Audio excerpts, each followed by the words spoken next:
guys, welcome to Audrey's reading area. Shout out to my grandbabies, Korea, Sanaa, David III, and Kaden. I love you guys. Miss you so much. All right, you guys, don't forget to click like and share. Don't forget to go to YouTube, look for Audrey's reading area, and smash it up. Smash it up. Smash up that subscribe button for me. All right. Alexa, what time is Audrey's reading area? Audrey Reads in her area live at 8 o'clock p.m. Live,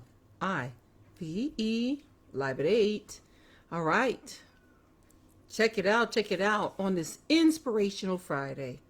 I'll be reading a, it's an art. It's from the Guideposts again. From the Guidepost. It's called Dealing with Difficult People 101. Dealing with Difficult People 101. So take some notes on how to deal with difficult people. I've had to do it so many times. You have to always deal with difficult people. So check it out, you guys. I am going to just jump right into it and read Dealing with Difficult People by Olivia, Abel. 7 strategies to keep calm and carry on.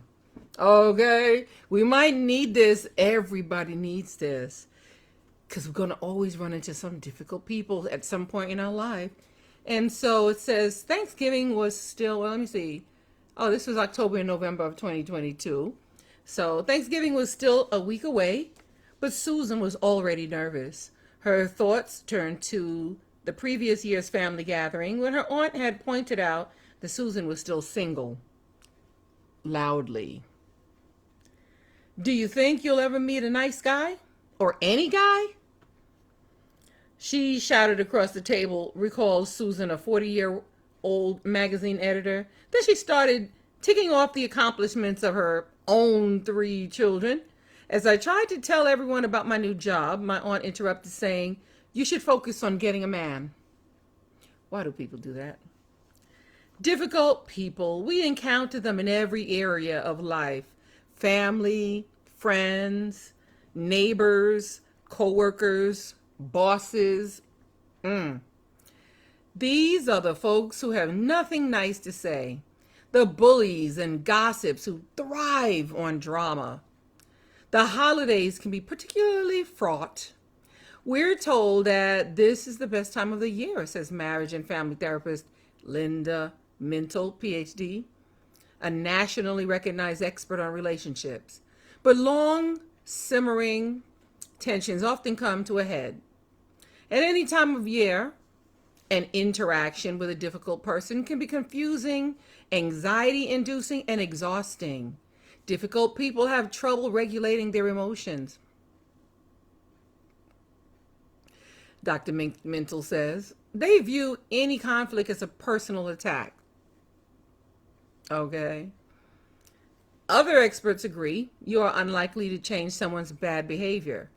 The good news is you can make a plan, control your reaction, and stay sane while interacting with a difficult person. So, try a little understanding. Start by asking yourself how this person became so difficult. Dr. Mintle suggested that. This is very important, particularly from a Christian point of view, she says. People don't wake up one day and say, "Hey, I want to be difficult. I want to be a difficult person." They don't wake up one day and say that. Did they have a troubled childhood? Have they been hurt in some way? Is there a family issue? Are they under tremendous stress? If you know their background, we can bring kindness, empathy, and understanding to the situation. Often their fault finding says more about them than about you. About them than about you. In Susan's case,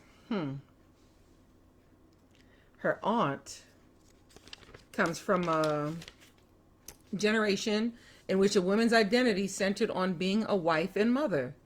Perhaps her aunt can't fathom that marriage might be other than a woman's top priority. Or maybe your aunt once wanted a career and unable to pursue it, resents Susan's success. So stay calm. That's one of them. Stay calm, know your triggers, go in soft, focus on the facts, set boundaries, forgive. That's 1, 2, 3, 4, 5, 6. Forgive. And it said 7, right? Oh, try a little understanding. That was number 1. So we're going to continue reading. Or maybe you once wanted a career and unable to pursue it, resents Susan's success. So just stay calm. If someone is blaming or criticizing you, don't match their intensity, Dr. Mental says. Try not to react. Take a timeout if necessary. Sometimes the feeling part of your brain gets triggered and the thinking part goes offline. Yeah. Then you need to distract your brain. She advises counting to 10. Deep breathing. Breathe deeply, you guys. Deep breathing and praying for self-control. A fan of the Serenity Prayer, she frequently says the following: God, help me not to react and to see them as a person made in your image. That can mean looking for what's likable, even admirable about them. Dr. Mental has an uncle who constantly created tension. He goaded her into arguing about politics and criticized everyone in the room. I tried to find one positive thing about my uncle to focus on, she says. I reminded myself that he took care of many people. Then I turned the conversation to sports. We were both huge college football fans, so if we could talk about the big game, we could laugh and diffuse the conflict. Taking a step back to calm down and reassess is particularly helpful in a tense work situation. Organizational psychologist Amy Cooper Hakim, PhD, co-author of Working with Difficult People, says, take a moment before responding. Ask yourself, is this something I should sit on until I'm more level-headed, or I've had better rest, or I'm less stressed out about other things? Let the phone call go to voicemail if you're not ready to talk. That's the beauty of caller ID. Okay, well, one of the beauties. Okay, know your triggers. One way to stop conflict from escalating is to become familiar with your own triggers.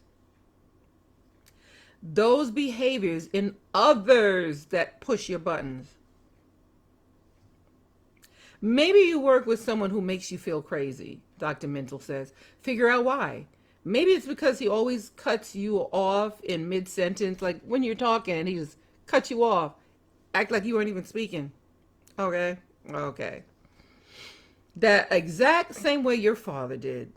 Setting aside your own baggage lets you assess the situation more clearly.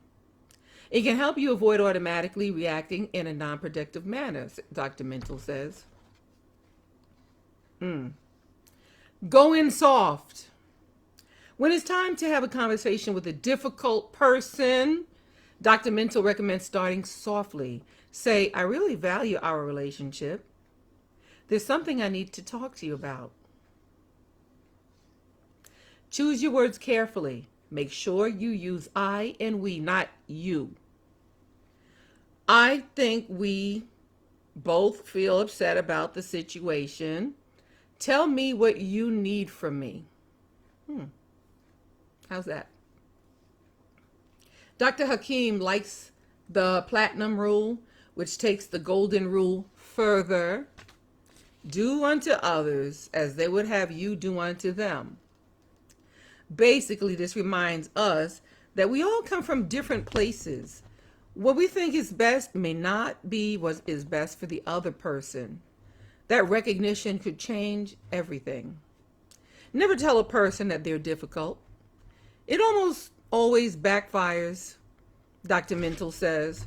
They don't see it that way, and it will only exacerbate their anger. She believes many high conflict people have personality disorders that leave them with poor impulse controls and a need to win at any cost. You are not going to get anywhere by fighting back. Instead, listen to them and show as much empathy and respect as you can. The next one is focus on the facts. Make sure your discussion is about the facts, not the person's character. Calmly tell the neighbor that you are upset they built a fence that cuts into your property. Says Dr. Mental. You don't need to say their house is ugly and all the neighbors hate them. And stick to one issue at a time. Don't bring up something that happened years ago. Taking emotion out of the situation is the key to managing negative, caustic, difficult workplace relationships effectively, Dr. Hakim says. It's almost as if you were to share the situation with someone who has no stake in it. If you can get your mindset that way, then you'll be able to be more pragmatic in your approach and recognize when speaking up really matters. Set boundaries. Sometimes, despite your best efforts, the conflict will escalate. Name calling, violence, and other forms of abuse are never acceptable. That's when you need to set boundaries and say, this is not okay. Difficult people will test those boundaries and keep pushing you. I've come across those too, I promise you. Stand your ground, Dr. Mental says. You can't make someone change. Can't make someone change. But you can respond in a way that is respectful and kind, yet doesn't let them walk all over you. Dr. Hakim adds, in our head, we should be asking, is this worth it? Is this something I can accept? Asserting yourself is important. Sometimes we're afraid to speak up for fear of being disliked or being labeled in a particular way. And forgive. That's the last one. Forgive. When all else fails, you may need to cut ties. Even then, Dr. Mental says, having a forgiving attitude is critical. I think about Jesus in the Sermon on the Mount. He talked about how you have to love your enemies and pray for those who persecute you. Okay? Pray for those who persecute you. It's really hard, but really worthwhile. She asked God to help the person get the help they need and let her not be part of the problem. When you hold on to resentment, it impacts your health. Yep. It impacts your health and well-being. Ultimately, forgiveness is a gift that you give yourself. And I can vouch for that. That's so true. When you forgive somebody, you let go of all of this heaviness. I forgive you. You don't have to talk to them anymore, but you just forgive them and walk away. Anyway, thank you so much for listening to me read this article from the Guideposts. Yes, inspired living, dealing with difficult people. It says 7 strategies to keep calm and carry on, living or dealing rather with difficult people 101 by Olivia Abel. Well, all right. Thanks for being here, you guys. Oh, I just love reading to you guys. I hope you enjoy hearing me read to you. Don't forget, pick up a book on your own and read it. Read it. Shout out to my mom, who's always here showing all this love and support. Shout out to everybody who shares my video. My friend Allison, thank you. Thanks, Deidre, for always being here. Thanks, Born, for always being here and clicking that like button. Thank you guys so much. I really appreciate you. Here at Audrey's Reading Area, don't forget, click a like and share. Don't forget, go to Audrey's Reading Area. Yes, look for that subscribe button and smash it up. Well, all right. Hope you're having a great Friday on this Inspirational Friday, and I will see you live, Live, live at 8 on Monday, here at Audrey's Reading Area.